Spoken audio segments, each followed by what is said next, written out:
मैं आज की सुबह वचन के अधिकार से और 35 साल की सेवकाई के अनुभव से आपको बताना चाहता हूं कि आप 2 गुना पाने के हकदार लिए परमेश्वर का पुत्र बलिदान हुआ है।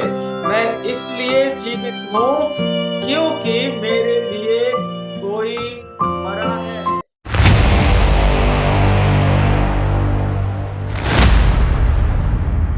तो जितने लोग अपने आप को मसीही कहते हैं उनके लिए सचमुच एक बहुत ही गंभीर संदेश है। जितने लोगों ने मसीह यीशु का बपतिस्मा लिया है, जितने लोग उसे अपना प्रभु कहते हैं, उनके लिए एक बहुत ही खास संदेश है। तो आप ऊपर हाथ उठा के बोलें, पिता आपका धन्यवाद हो, आज आप हमसे बात करने वाले और जो संदेश आप देने वाले वो हमारे जीवन को बदलने का कारण बनने वाला है। बात हो रही है पहलोठों के अर्पण की। किसके पहलोठे? इस्राएल के सारे पहलोठे, चाहे वो पशुओं के हों चाहे वो मनुष्यों के हों। परमेश्वर ने कहा है कि वो मेरे हैं और मुझे अर्पण किए जाएं। दूसरी बात ये बताई गई है कि जो मनुष्यों के पहलोठे हैं उनका बदला देकर उन्हें छुड़ा लिया जाए, अर्थात उनके बदले में मेमना देकर उन्हें छुड़ा लिया जाए। और जो गधे का पहलोठा है उसको उसके बदले में भी कुछ और दे दिया जाए या फिर गधे की गर्दन तोड़ दी जाए। और ये जो काम है दिया गया इसराइल को और उन्होंने ऐसा किया और आज भी वो ऐसा करते हैं। बात ये है कि ऐसा क्यों, इसके पीछे कहानी क्या है? इसके पीछे जो मुख्य कहानी है वो ये है कि आपको आजादी दी गई है। आप मिस्र में गुलाम थे। अब आजादी से छुटकारा केवल एक ही बात के कारण हो सकता है और वो है मेमने की मौत। मेमना मरता है, मेमना बलिदान होता है। जो उसे अपना स्वीकार करते हैं, जो विश्वास करते हैं कि मेमना मेरे लिए मारा गया, वो बच जाते हैं। और जो ये विश्वास नहीं करते कि मेमना कौन है, हम मेमना को जानते नहीं, वे सारे पहलोठे मार दिए जाते हैं। यहाँ पर अगर आपको याद हो तो निर्गमन 4:22 में परमेश्वर ने हमसे बात की थी, इसराइल से बात की थी और क्या कहा था? ये इसराइल ही मेरा पहलोठा है, इसराइल ही मेरा पहलोठा है। परमेश्वर ने मूसा के माध्यम से फिरौन से कहा कि अगर तू मेरे पहलोठे को जाने ना देगा तो मैं तेरे पहलोठे को मार दूंगा। ये परमेश्वर ने संदेश फिरौन को और सारे मिस्रियों को दिया था। यही आयत अगर हम फिलिपियों 3:3 में पढ़ें तो पता चलता है कि जितनों ने मसीह यीशु को स्वीकार किया है वो आत्मिक इस्राएल हैं। तो मैं आपको बधाई देना चाहता हूं, मुबारकबाद देना चाहता हूं कि आप आत्मिक इस्राएल हैं। आत्मिक इस्राएल होना एक सौभाग्य है और एक जिम्मेवारी भी है। ऐसा नहीं है कि केवल सौभाग्य मिल जाए और कोई जिम्मेवारी ना हो, और ऐसा भी नहीं है कि केवल जिम्मेवारी हो और सौभाग्य ना हो। मेरे प्रियो, आज हम इसको समझना चाहते हैं और इसके मीनिंग में हम जाना चाहते हैं। पहली बात जो याद रखनी है, जो अपने आप को आत्मिक इसराइल समझते हैं, पहली बात हमारे दिल में, हमारे दिमाग में, हमारे खून में, हमारे रग रग में बस जानी चाहिए, हमारी हर सांस में बस जानी चाहिए, वो ये है कि मेरे लिए परमेश्वर का पुत्र बलिदान हुआ है। मैं इसलिए जीवित हूं क्योंकि मेरे लिए कोई मरा है, मेरे लिए किसी ने मौत स्वीकार की है, मेरे लिए किसी ने अपना जीवन दिया है, इसलिए मैं जीवित हूं। इस्राएल के पहलौठे इसलिए जीवित थे क्योंकि मेमना उनके लिए बलिदान हुआ है। तो पहली बात हमारे दिमाग में उतर जाए कि हम जिंदा इसलिए नहीं है कि हम रोटी खाते हैं, हम जिंदा इसलिए नहीं है कि हमने कोई भले काम किए हैं, हम जिंदा इसलिए नहीं है कि हम सांस लेते हैं या हम पानी पीते हैं या हम आराम करते हैं। हम जिंदा इसलिए हैं क्योंकि मेरे और आपके लिए परमेश्वर के पुत्र मसीह यीशु ने अपना जीवन बलिदान किया है। वे सब दंड जो मेरे ऊपर आने चाहिए थे वो मसीह यीशु ने अपने ऊपर लिया है। और क्रूस पर जिस पर मुझे चढ़ाया जाना चाहिए था, आपको चढ़ाया जाना चाहिए था, वहां पर मसीह यीशु ने मौत को स्वीकार किया है। अर्थात पहली बात हमारे जहन में ये उतर जाए, और जब ये बात उतर जाएगी तो नतीजा क्या होगा? हम कृतज्ञ होंगे, हम शुक्रगुजार होंगे, हम विनम्र होंगे, और हम अपने जीवन को बहुत बुद्धिमानी के साथ, बहुत सोच समझ कर हम इस जीवन को चलाएंगे। हम इसमें लापरवाही नहीं करेंगे, हम इस जीवन को किसी भी तरह से नाश करने का प्रयास नहीं करेंगे। कुरिन्थियों की पत्री में 2 बार परमेश्वर ने पौलुस के द्वारा कहा, क्या तुम नहीं जानते कि तुम परमेश्वर का मंदिर हो, परमेश्वर तुम्हारे अंदर निवास करता है, और जो कोई इस मंदिर को नाश करेगा परमेश्वर उसे नाश कर देगा। तो पहली बात आप समझ जाएं कि आप बहुत बहुमूल्य हैं, आप बहुत कीमती हैं। अगर आप कूड़ा या कचरा होते, अगर आप बेकार या बुद्धू होते, अगर आप अयोग्य होते, तो परमेश्वर का पुत्र आपके लिए कभी भी अपनी जान को नहीं देता। आप बहुत कीमती हैं। यशायाह 43 अध्याय में लिखा है, तू मेरी दृष्टि में अनमोल और प्रतिष्ठित ठहरा है, तेरे बदले मैं देश देश को और जातियों को दे दूंगा, लेकिन तुझे मैं बचा लूंगा।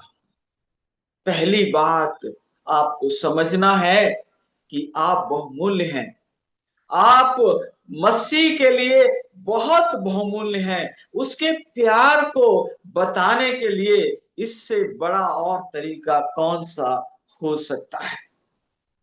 जब आप इसे समझ जाते हैं तो आपको खुद को प्यार करना है, खुद की इज्जत करना है, खुद की देखभाल करना है, और खुद को बहुत समझदारी के साथ और बहुत ही बुद्धिमानी के साथ चलाना है, और जो कुछ परमेश्वर ने दिया है उसको सावधानी के साथ सुरक्षित रखना है, अच्छे भंडारी के समान, ताकि जब आप न्याय आसन के सामने खड़े हों तो जो आपको मिला है उससे अधिक आप उसके सामने पेश कर सके। मैं थोड़ा सा समय लेकर आपको बताऊंगा पहलोठा होने के कुछ कर्तव्य हैं और पहलोठा होने के कुछ अधिकार हैं। पहलोठा होने का मैं पहले अधिकार आपको बताना चाहता हूं। अगर आप व्यवस्था विवरण 21 का 17 पढ़ेंगे तो पहला अधिकार ये है कि आपको पिता की संपत्ति में से 2 गुना अधिकार मिलता है, 2 गुनी संपत्ति मिलती है, 2 गुनी प्रॉपर्टी मिलती है, आपको 2 गुना दिया गया है। जब इसराइल को परमेश्वर कनान में लेकर गए तो कनान में बाकी सारी दुनिया से दो गुना अच्छा था। वहां पर काम नहीं करना था, हर चीज की भरपूरी थी, हर चीज की बहुतायत थी मेरे प्रियो। क्योंकि उस पूरे देश को परमेश्वर ने दो गुना दिया, ताकि वो पहलोठा होने का कर्तव्य पूरा करे और बाकी परिवार की क्या करे, वो देखभाल करे। जितने मसीह यीशु में पाए जाते हैं, मैं आज की सुबह वचन के अधिकार से और 35 साल की सेवकाई के अनुभव से आपको बताना चाहता हूं कि आप दो गुना पाने के हकदार हैं। लेकिन ये तभी संभव होगा जब आपको लगातार याद रहे कि आप पैलोट हैं। परमेश्वर ने, एक समय आया जब कनान से इसराइल खत्म हो गया, यहूदा खत्म हो गया। फिर एक नया समय आया, परमेश्वर ने अपने पुत्र को भेजा, और जब कलीसिया की स्थापना हुई, 1260 साल का सताव आया, आजकल आप उसको पढ़ रहे हैं। और फिर जब कलीसिया शुरू हुई अमेरिका से, तो आप देख सकते हैं कि अमेरिका को भी प्रभु ने दुनिया के बाकी सारे देशों से बेहतर और अच्छा बनाया। याद रखें, इसराइल और यहूदा और यहूदी पहलोठे तो थे, लेकिन वो अपने कर्तव्यों को भूल गए, अपनी जिम्मेवारियों को भूल गए, और उनसे पहलोठे का अधिकार जाता रहा। आज पहलोठे का अधिकार अमेरिका के पास है। अमेरिका चंद दिनों का देश है। अमेरिका उन लोगों के द्वारा बसाया गया जो दुनिया के अलग अलग देशों से आए थे, और परमेश्वर ने अमेरिका को विशेष आशीष दी, और वही आत्मिक इसराइल होने की आशीष दी, ताकि अमेरिका पूरी दुनिया के लिए आशीष और उद्धार का कारण बने, ताकि अमेरिका पहलोठा होने का हक निभाते हुए सारी दुनिया में परमेश्वर का संदेश लेकर जाए। लेकिन आप देख रहे हैं कि अमेरिका भी अपने पहलोठे के कर्तव्य से मुकरता जा रहा है, और वहां भ्रष्टाचार बढ़ता जा रहा है। और एक समय आएगा कि अमेरिका भी इस अधिकार को गंवा देगा। जिस तरह से रूबेन को पहलोठे का अधिकार मिला, लेकिन वो बिल्हा के बिस्तर पर चढ़ गया और अपने अधिकार को खो बैठा। और इसहाक के बेटों में पहलोठे का अधिकार किसके पास था? एसाव के पास था। लेकिन उसको गंभीरता से नहीं लिया उसने, उसे अपनी पवित्रता को बनाए नहीं रखा, और जानते हैं आप कि उससे पहलोठे का अधिकार छिन गया, याकूब के पास है। पहली बात, आपको दोगुना दिया गया, और दूसरी बात ये, आपको विशेष आशीष दी जाती है। जिस तरह से इसहाक ने अपने बेटे को स्पेशल ब्लेसिंग दी, विशेष आशीष। आशीष तो सबको मिलती है, लेकिन आपको एक विशेष आशीष मिलती है, और ये विशेष आशीष आपको विशेष बनाती है, आपको एक राजकुमार बनाती है, आपको एक याजक बनाती है, आपको एक मुखिया बनाती है, आपको अधिकार देती है, मान सम्मान देती है। मेरे प्रियो, बातें बहुत भी हैं, लेकिन मैं इन दो ही चीजों को आपके साथ साझा करना चाहता हूं। एक तो दो गुना मिलता है, प्रॉपर्टी में दो गुना मिलता है, और विशेष आशीष मिलती है। कर्तव्य कौन से हैं? पिता के बाद आप ही परिवार का देखभाल करेंगे, ये कर्तव्य है। आप परिवार के याजक हैं, आप परिवार के लीडर हैं। अब आप याजक हैं, और जितनी मसीह कौम है वो पूरे संसार के लिए याजक हैं। पतरस कहते हैं कि हम याजकों का समाज हैं, पवित्र प्रजा हैं, हम चुने हुए लोग हैं। मेरे प्रियो, आप बहुत खास हैं, लेकिन आप भूल गए। आप बहुत खास हैं, लेकिन आप खुद को याद ही नहीं दिलाते, और आप अपने आप को हकीर समझते हैं। आप अपने आप को, आप अपनी वैल्यू शायद आपके रंग रूप से, शायद आपकी पढ़ाई लिखाई से, शायद आपके जहां आप रहते हैं उसके हिसाब से लगाते हैं।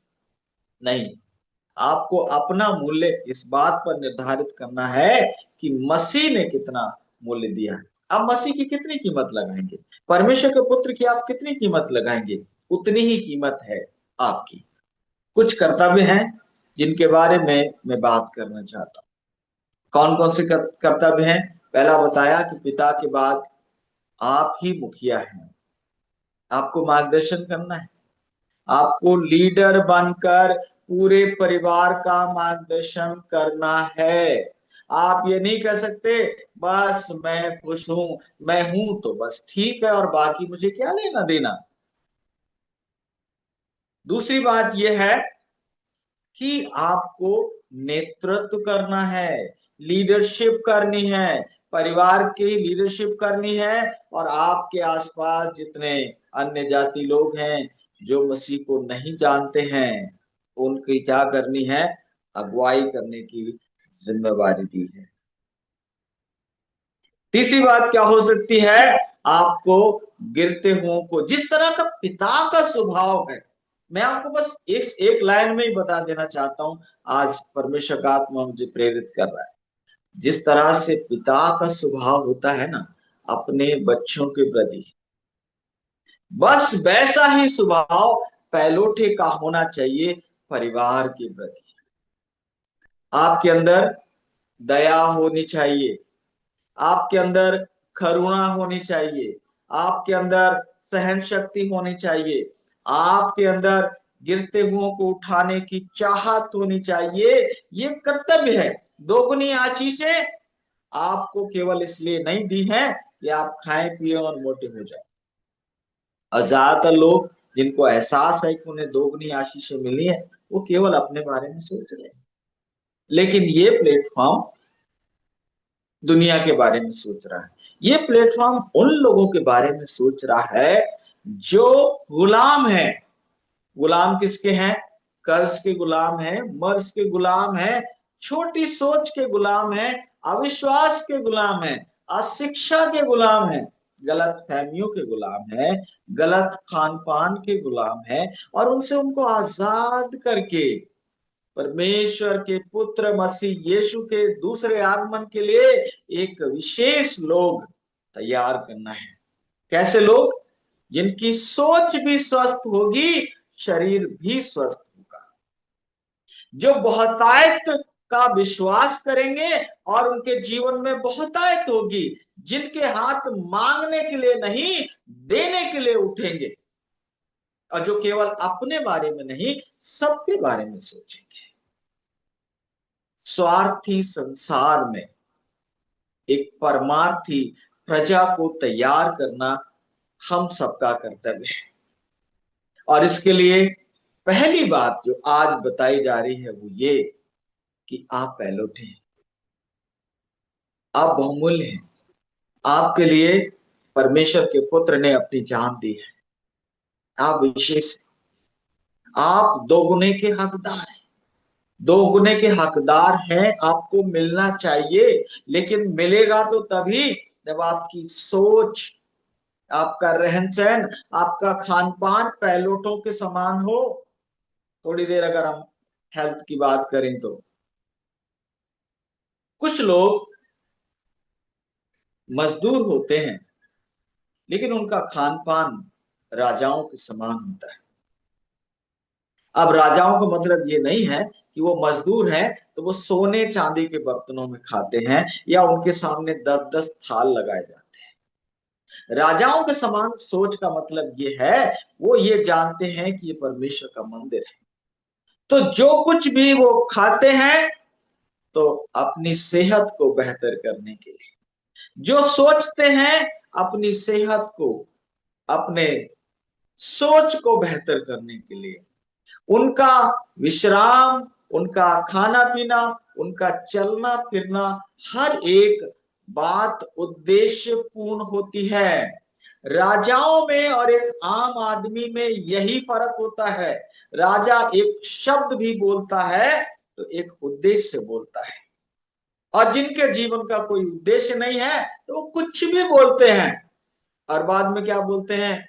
सॉरी, गलती हो गई, माफ कर देना। क्योंकि आप भूल गए कि आप पहलौठे हैं। तो हेल्थ मैसेज आज की सुबह यही है कि क्या आप राजाओं के समान सांस लेते हैं और आपको पता है, एक राजा के सांस लेने में और एक खरगोश के सांस लेने में क्या फर्क है? खरगोश को आप देखिएगा, खरगोश की सांस बहुत तेजी से चलती रहती है, उसको परवाह नहीं है। और हम में से अधिकतर लोग अनकॉन्शियस ब्रीदिंग कर रहे हैं, हमको पता ही नहीं हमारी सांस चल भी रही है नहीं चल रही। पूरी सांस कब लेकर छोड़ी हमें पता नहीं। मैं आज की सुबह आपको बधाई देना चाहता हूं कि आप पहलौठे हैं, आप दोगुने के हकदार हैं, आपको विशेष आशीष दी गई है, आप बहुमूल्य हैं, क्योंकि परमेश्वर के पुत्र ने आपके लिए अपनी जान कुर्बान की है। अब प्रश्न ये है कि आप इस भलाई का बदला कैसे देंगे? अपने कर्तव्यों का पालन करके। हर दिन पिता से पूछना है, पिता मेरे जीवन का क्या उद्देश्य है, पिता आज मैं ऐसा क्या करूं, वचन में जाना है हर दिन, प्रभु मेरी मदद करें, क्योंकि आप पहलौठे का हक खोना नहीं चाहते। आप पहलौठे का हक खोना नहीं चाहते। जब पहलौठा अपने कर्तव्यों से मुकर जाता है तो वो पहलौठे का हक खो देता है। याद रखिए, इसराइल ने खो दिया, वो खत्म हो गए। अब यहूदी थोड़े से बचे हुए हैं। रूबेन ने खोया, एसाव ने खोया, ऐसे बहुत से लोग हैं जिन्होंने खोया। और जहां पर परमेश्वर ने पहलौठे का अधिकार किसी और को दिया। आज दुनिया में कितनी जातियां हैं, कितने देश हैं, लेकिन मसीह कौम परमेश्वर का पहलौठा है। तो अपने आप को याद रखें कि आप पहलौठे हैं, आपको दोगुना मिला है, ताकि आप दूसरों के लिए आशीष का कारण बने, आप दूसरों की बेहतरी का कारण बने, दूसरों के उद्धार का कारण बने, दूसरों के अंदर जीवन देने का कारण बने। और कर्तव्य आपको बता दिए गए हैं। प्रभु आपको आशीष दे इस सेवकाई के लिए। Thank you very much.